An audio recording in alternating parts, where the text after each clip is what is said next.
তবে আনুমানিক আমার হাতে 10-12 হাত লম্বা হইব, এই লাহানি বাঁশের মতো মোড় হইব।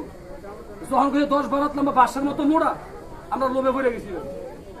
10-12 হাত একটা লাম্বা সাপ চিড়িয়াখানা দিয়ে 10,000 টাকা দাম আছে। ওই লোভে পড়া আমরা 5 জন লোক গেছি বাড়িতে, যায় দেই সাপ এইটা দেখে কবে সাপ এইটা না, কয় কোনটা? আমি তো আপনি যেটা দেখছেন ওটা আগে ধরুন, এটা পরে ধরি। ভাই সাপ তো আমি এটা দেখছি। আমি তো আপনারা কইলেন 10-12 হাত লম্বা এখানে বাঁশের মতো মোড়া, তবে আমি ভয়ে পেয়ে গেছি দাদা। বাস্তব কথা কি জানেন, সাপটা কিন্তু 18 দিন খাওয়ান দেন একটু সিমলে কি খাড়ো তো আর হয় নাই। এটাকে আমি বাইর করি বাস্তব জঙ্গলে, যদি আপনারা দেখেন আপনারা কবেন 10-12 হাত লম্বা, বাবা রায় নামো, তাহলে সাপটা একটু বাইর করি। কি কোন বাইর করবো? সবাই বলে আপনার সামনে দাগ দিয়েছে, দাগের বাইরে সাপ দেবেন, কেউ দৌড় দিয়েন না। আচ্ছা ভাই, ওটা একটা রাস্তা আটকে গেল ভাই, খেলা নষ্ট করে দিবে দাদা। খেলা নষ্ট করে লাভ নাই ভাই, আপনার ভিডিও গুলো বন্ধ করে লাভ। আচ্ছা তুমি ভিডিও করছেন, একটা অনুরোধ, ওর কাছে আমি লেজটা কি দেই নাই, কেলা কথা করে লেজটা কি দেই নাই, হ্যাঁ দিছেন, লেজে ধরে না, এই দেখেন মাথার লাগে কি করে, এটা কি সাপ কোন আপনারা দাঁড়ান। আচ্ছা সাপটা কি লম্বা আমার থেকে বড় হইব না ছোট হইব? লম্বা কিন্তু আমার দিয়ে 2 হাত বেশি আছে। আচ্ছা বেশিটা বাদ দেন, এরকম একটা সাপ মিলাই দেন, সামনে দিয়ে পুরো দৌড় দেয়, কয় হাত করবেন ভাই? ঠেলা শুরু করে 10 হাত না? মিশা কথা কইছে লোকটা কিন্তু ভয়ে কইছে। তবে এটার মুখে কোনো বিষ নাই দাদা। এটা যদি মুখ দিয়ে কোনো লোকের 1 হইতে 100 কামড় দেয়, ওই মানুষটা মরবো না, হয়তো জায়গাটা কাইটা ছিঁড়ে রক্ত বেরোবে, কোনো ক্ষতি হইব না। আবার মুখে কামড় না দিয়া যদি লেজ দিয়ে একটা বাড়ি কারণে মাইরা দেয়, তাহলে লোকটার আর বাঁচাইতে পারবেন না।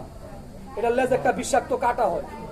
আপনারা বাইং মাছ দেখছেন কিনা জানি না, বাইং মাছের নাভির করে ওই রকম একটা কাটা এই সাপটা লেজের আগায়ও হয়।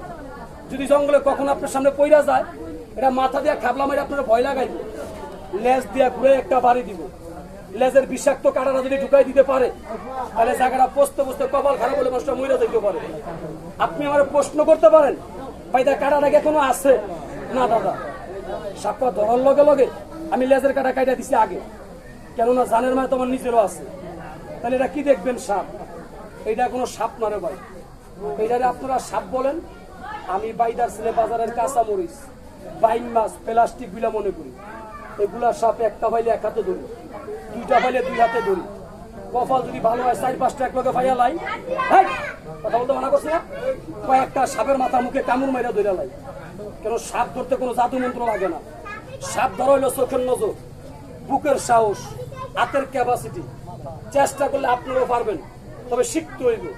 আবার আমার কথা হই না, কেউ জঙ্গলে যায় ধরেন না, আতাল্লা ফাতাল্লা কামড় মরেন না। কোন শিক্ষা হইলে বড় জিনিস। সাপ যখন দেখতে দাঁড়াইছেন, আমার কাছে দেখার মতো একটা সাপ দেখা যাবে। সাপ আছে আমার কাছে ছোট বড় মিলে 5টা। আমি আপনার সাপ দেখার মতো একটা। আপনি এখান থেকে সাপ দেখা বাসায় যা গল্প করতে হইব। ভাইদার কাছে একটা সাপ দেখাইছে, সাপটা কিন্তু লম্বায় বেশি বড় না দাদা, আমার হাতে 3 হইতে 3.5 হাত লম্বা হইবে, ঠিক এই লেখানি মোটা।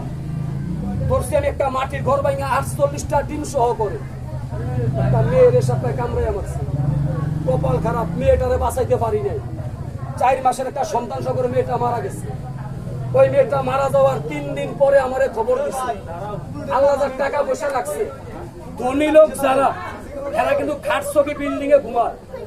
আর গ্রাম এলাকায় আমার মতো কিছু গরিব লোক আছে, দেখে মাটিতে বিছনা করে ঘুমায়। কি না এরকম লোক আছে? জায়গাটা বেশি দূর না, সিঙ্গার থেকে 30 টাকার অটো ভাড়া নেয়, নয়াকান্দি জায়গাটার নাম বলে। স্বামী স্ত্রী খাওয়া দাওয়া কইরা পাটি একটা মাটিতে বিছনা ঘুমাইছিল। কথাটাকে ভুল বুঝেন না, বেদবি নিয়েন না। ঘুমন্ত অবস্থায় মানুষের কাপড় চোপড় একটু বেশ কম থাকে, হয়তো কাপড়টা মেয়েটার পায়ের উপরে ছিল। ওই ঘরে ছিল সাপ। সাপে কোনো গর্ত করতে পারে না। সাপ থাকে কিসের গর্তে দাদা? ঘরে ছিল ইঁদুরের গর্ত।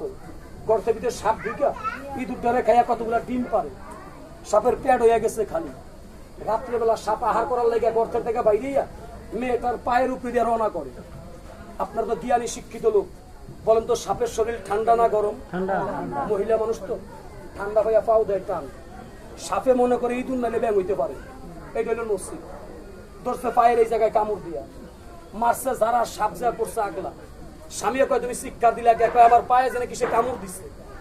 বাতি জ্বালায় দেখি সাপে কামড় দিয়া ইঁদুরের গর্ত ঢুকতে আছে। সাপ দেখে কপাল হাত দিয়ে শিক্ষার দেখে তোমার তো সাপে কামড় দিচ্ছে। মেয়েটাকে তুমি চিল্লাচিল্লি করো না, সাপে যদি কামড় দেয় আমার একটা বান দাও তুমি তাড়াতাড়ি করে। আসলে মেয়েটা জ্ঞানী ছিল, সাপে কামড় দিলে কিন্তু বান দেওয়া লাগে। কি বাবা লাগে না? সাপের কামড়ের মেন ওস্তাদ হইল বান। ওই ব্যাক কোলে একটা বান দিছিল, পায়ে কামড় দেওয়াতে আঠুর নিচে বান দেওয়া করে বান দিচ্ছে। তুমি শুয়ে থাকো, আমি সকাল হলে বাইদা খুঁজে নিয়ে আসবো। কথাটা বলে মেয়েটা শোয়াই রাখছে। মেয়েটার গর্ভে 4 মাসের একটা সন্তান ছিল। ওই ঘুমন্ত অবস্থায় মেয়েটা মারা যায়। সকালবেলা 3 জন লোক পানপাড়া মাঠে আমাকে বহরাইসা খবর দেয়। কথাগুলা বইলা মেয়েটার বাবা আমার গলা ধরে কান্দা দেয়, বাবা এই ঘটনার ব্যাপার। আমি লোকটার কথা শুনে 3টা করি, আর আমার বিনবাসীটা নিয়ে আমরা 5 জন লোক ওই বাড়িতে যাই। যা দেখি উত্তরে মাথা, দক্ষিণে পাও দিয়ে লম্বা করে শোয়াই রাখছে। ওই সাদা কাপড়টা ঢেকে দিচ্ছে, মুখের কাপড়টা সরাই দেখি বাতিলের তলি কি কালা, তার থেকে মেয়েটা যারা বেশি কালো হয়ে গেছে। সাপের বিষে যে কলিজাটা ফাটাই দিচ্ছে, নাক দিয়া কান দিয়া কালো কালো রক্ত বেরিয়ে গেছে। এটা চোখের পানি ধরে রাখতে পারি না। মানুষের বাচ্চা আল্লাহর মাল্লাহ নিয়ে গেছে। যে ঘরে সাপ গেছিল ওই ঘরটা আমার দেখায় দেওয়া অনেক। 3.5 ঘন্টা মাটি বাইনা 48টা ডিম সহ করে আমি 2টা সাপ ধরছি। এক গর্ত থেকে এক জোড়ার সাপ, একটা মহিলা আর একটা পুরুষ। আর যেগুলা সাপে মানুষ কামড়ে মাইরা যায় ওগুলা সাপের কিন্তু এক টঙ্গ ফইরা যায়, কোন অঙ্গটা ফইরা যায়। কেউ জানেন আপনারা? কেউ মনে হয় জানেন না।